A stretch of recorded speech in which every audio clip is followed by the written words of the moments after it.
C'est avec beaucoup de plaisir, Lise, qu'on reçoit aujourd'hui Bénédicte Delmas. Bonjour. Bonjour. Comédienne autrefois, mais surtout réalisatrice et autrice aujourd'hui pour un livre qui s'appelle Jeanne, la rebelle de Dieu, paru chez Fayard. Alors, quand j'ai reçu le livre la première fois, je dis Jeanne, je n'en pas encore un livre sur Jeanne d'Arc, quoi. Parce que la Jeanne dont vous parlez ici, et on se faisait la réflexion avec Lise, on n'en a jamais entendu parler avant. Tout à fait. C'est vrai que le titre est trompeur. On pense que c'est Jeanne la Folle, Jeanne d'Albret, Jeanne d'Arc. Non, il s'agit de Jeanne de l'Estonac, qui est effectivement totalement oubliée. Que vous avez redécouvert comment, en fait ? En buvant du vin, une cuvée qui s'appelait Jeanne de l'Estonac. Et je me suis dit, tiens, mais c'est qui cette bonne femme ? Et là, on m'a dit, mais Jeanne de l'Estonac, c'est la nièce de Montaigne, et elle a créé la première école pour filles d'enseignement général. Donc c'est quand même, c'est pas personne, cette femme. Et on est à la fin du XVIe siècle. Tout à fait. Donc, alors, ça paraît à la fois fou de se dire qu'il a fallu attendre tout ce temps-là, et en même temps, quand on plonge dans son histoire avec vous, Bénédicte Delmas, on se rend compte que c'est pavé de bonnes intentions, mais que c'était quand même plutôt l'enfer. Hein. Oui, tout à fait. Non, c'est une période qui est extrêmement violente, puisqu'on est en pleine guerre de religion qui oppose les catholiques et les protestants.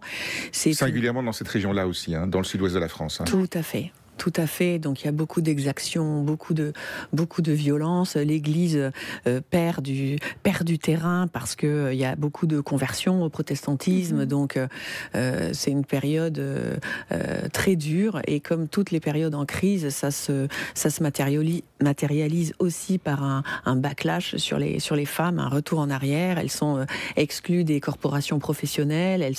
On veut absolument les cantonner à la sphère domestique et tout ce qui traite de l'émancipation est considéré comme presque une hérésie, en tout cas une transgression. On parle aussi pas mal de sexualité dans ce bouquin. C'est d'ailleurs l'ouverture du... Le prologue. Le prologue m'a beaucoup touché. Oui. Pour un homme, c'est quand même la plus belle des morts. Je laisse aux lectrices et aux lecteurs le soin de voir ce qui se passe. Pas pour la femme.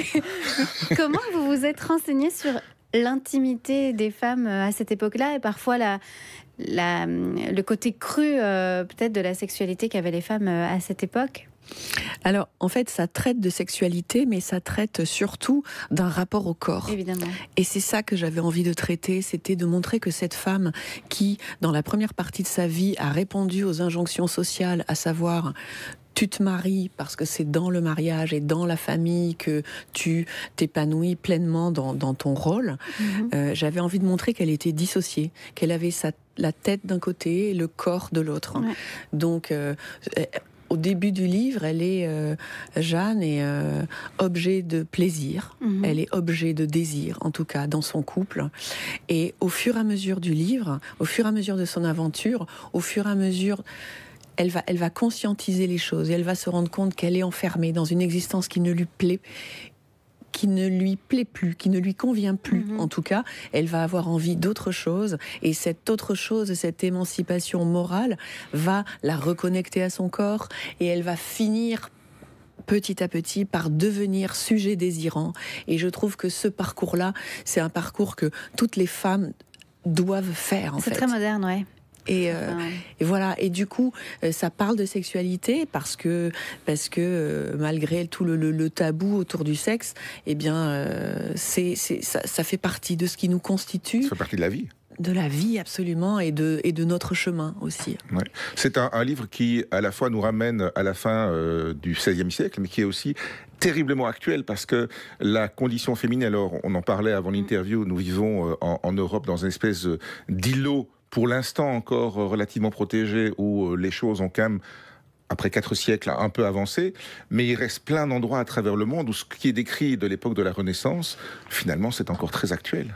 Mais merci de le dire, parce que ce qui m'a frappé en travaillant sur ce sujet et en travaillant sur la Renaissance, c'est le fait que les clichés sur l'infériorité des femmes traversent les siècles. Ça ne bouge pas.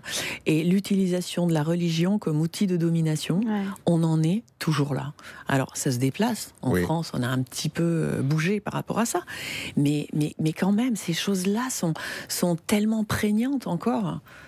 Moi, que je trouve toujours très étonnant, là je parle en tant qu'homme, en tant que père aussi, qui a une fille, c'est d'imaginer qu'un père puisse ne pas avoir envie que sa fille puisse évoluer, étudier, le savoir, la connaissance. Enfin, je veux dire, ça paraît complètement délirant. Comment est-ce qu'on peut avoir cette pensée-là ?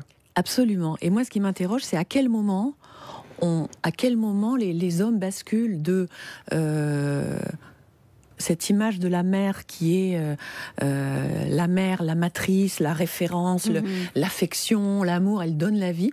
À quel moment les hommes passent de l'autre côté pour voir la femme comme une menace, comme quelqu'un qu'on peut asservir, qu'on peut battre, qu'on peut violer, tuer. Enfin, utiliser. Ouais. À quel moment ça déconne en fait ? Et ça, c'est encore le cas aujourd'hui. Mais oui. Ça n'a pas changé. Non. Alors, c'est Jeanne, évidemment, elle va bousculer les codes. D'abord, je me suis dit, tiens, ce sont des aristocrates du Sud-Ouest, mais assez progressistes d'une certaine manière, où le père a appris à son fils que le plus important, c'était le courage, c'était pas forcément la naissance, ce qui était très progressiste pour l'Europe. Pour l'époque, je veux dire. Oui, et en même temps, c'est un milieu qui est particulièrement éduqué, puisque donc Jeanne est la nièce de Montaigne, elle est la fille de la sœur de Montaigne, et la mère de Jeanne, Jeanne Ekem de Montaigne, était très cultivée. Donc voilà, c'est un univers dans lequel on brasse des idées, dans lequel on confronte ses opinions, ses points de vue, et du coup, ils sont progressistes, effectivement. Et là où on n'est pas progressiste, là où on est rétrograde, c'est là où on réfléchit pas. C'est là où, voilà, il n'y a pas de sujet, il n'y a pas de discussion. C'est comme ça. Oui. Quand vous vous êtes intéressé au sujet, vous avez trouvé vos renseignements comment ? Vous avez cherché sur Internet, tout simplement ? Bien, vous avez été plus loin que ça ? Vous avez cherché à aller dans la région Alors, je suis originaire du Pays Basque, donc je connais Bordeaux, je connais le domaine de Landiras, qui produit d'ailleurs ce vin. Et la cuvée Jeanne, donc. Hein. La cuvée Jeanne de l'Estonac. Donc, je connais cet endroit globalement. Mais ce qui m'a permis d'écrire ce livre, c'est les publications d'universitaires auxquelles j'ai eu accès via Cairn, Gallica, ce genre de site. Et j'ai beaucoup puisé dans le travail d'Eliane Viennot, qui est spécialiste de la Renaissance et spécialiste de la condition des femmes. Voilà. Donc il y a à la fin du livre la vingtaine d'auteurs dont j'ai lu les travaux pour écrire ce livre. Moi, je fais peut-être trouver ça un peu osé ou idiot, je ne sais pas, on verra bien.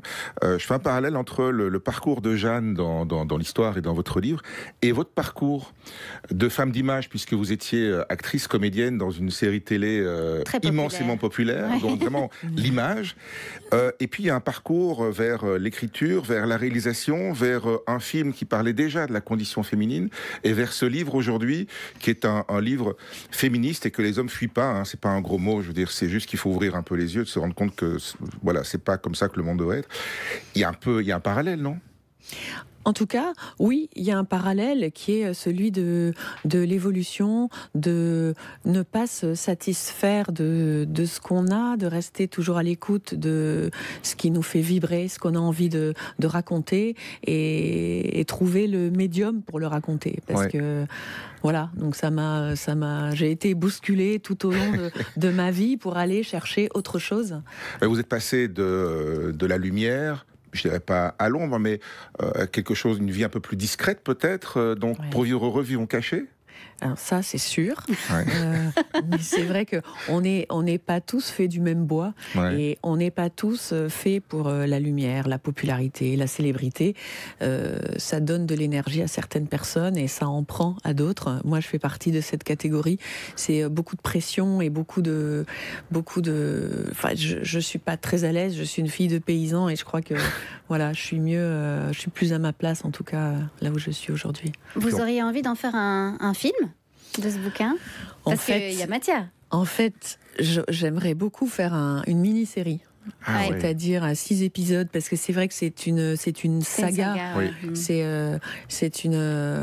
un roman d'aventure, un roman d'émancipation, c'est un roman de KPDP, un roman d'amour, Ouais. un roman de politique filiation, un roman politique aussi. Ouais. Et vous avez déjà fait pas mal de scénarios aussi et de réalisation d'épisodes de séries, donc vous avez touché un petit peu à tout. Donc il y a malgré tout encore cette excitation de transformer l'œuvre en différents médiums. Oui, c'est-à-dire que cette histoire-là, si j'avais voulu en faire un film ou une mini-série, c'est 30 millions d'euros. Ouais. 30 millions d'euros, je ne vous dis pas le parcours du combattant pour les réunir.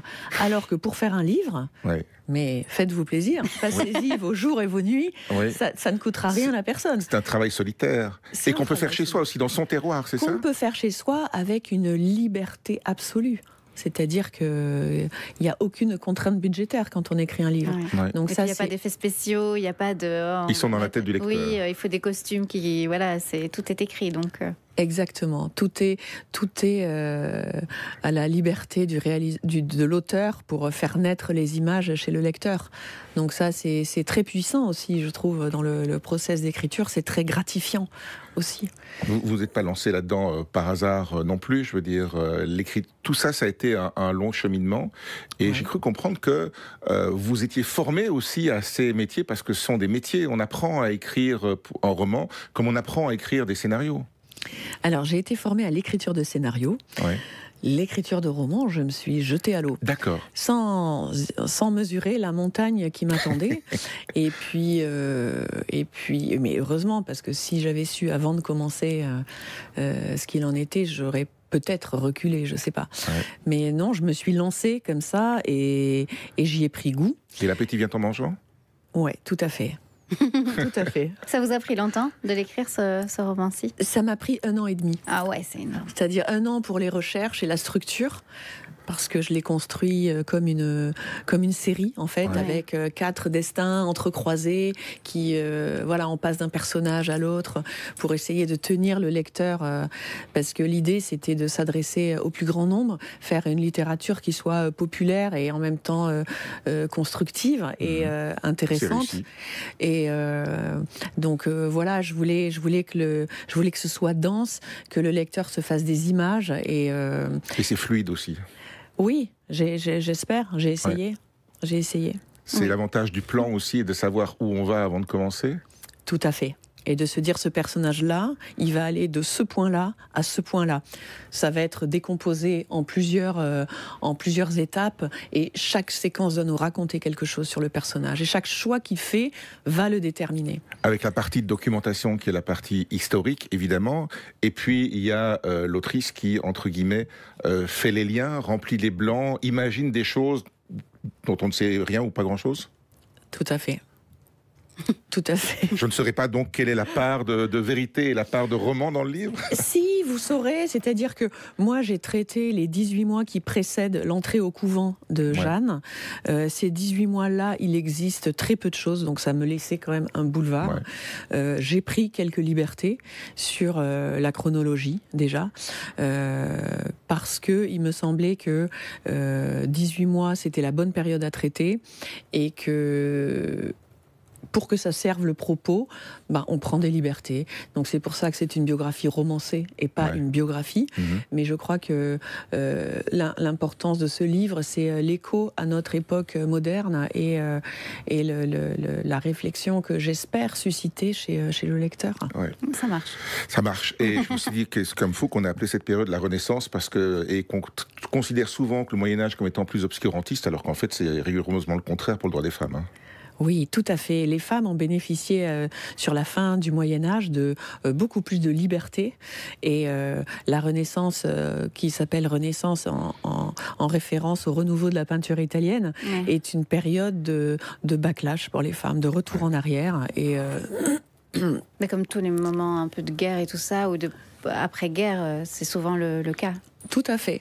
Tout à fait, et c'est une période qui est très difficile pour elle sur le plan économique. C'est la fin des béguinages, on ferme les béguinages, c'est cette tentative des femmes à vivre entre elles, sans hommes, à vivre libre, à s'auto-suffire en fait, tout en étant très pieuses. Mais on voit ça d'un mauvais œil, parce qu'on se dit, c'est quoi ces bonnes femmes qui vivent sans hommes? Quel mauvais exemple. Ouais, non, mais surtout, il y a aussi la manière dont on envisage la liberté à cette époque. C'est soit le mariage, Donc la liberté, soit le couvent, qui franchement, enfin je veux dire, de la manière dont vous le racontez, et c'est une vérité historique, c'est des prisons, quoi. Oui, mais c'est des prisons consenties, et c'est ça qui est terrible, c'est que les femmes s'infligent des violences absolument inouïes. C'est horrible. Mais c'est horrible. Oui, oui. Il y a des scènes assez horribles. Oui, et ça, c'est inspiré des carmélites espagnoles et c'est extrêmement violent, mais elles sont consentantes. Et c'est ça qui est horrible, c'est-à-dire que pour être belle aux yeux de Dieu, il faut être cadavérique, mais il faut avoir beaucoup pleuré, ce qui fait les joues rouges. Donc vous êtes comme un cadavre avec les joues rouges, et ça c'est un critère de beauté, et cette souffrance qu'on met en avant... Il faut être suffisamment belle pour montrer qu'on a une belle âme, mais pas trop belle pour pas devenir orgueilleuse. Hein. C'est ce que vous expliquez, c'est ce qu'un de personnages explique dans le livre. Exactement. Et on en est toujours là avec les femmes, c'est-à-dire que il faut prendre soin de soi, il faut être belle, il faut un petit peu penser. Mais pas trop quand même. Mais il faut pas se la raconter. Parce que alors là, elle se prend pour qui, celle-là? Donc, c'est vrai que c'est des injonctions contradictoires. On essaye de naviguer, c'est pas facile. Non. À lire, à dévorer. Jeanne, la rebelle de Dieu, c'est chez Fayard, c'est de Bénédicte Delmas, et on a beaucoup aimé. Merci beaucoup, Bénédicte. Merci à vous. Merci.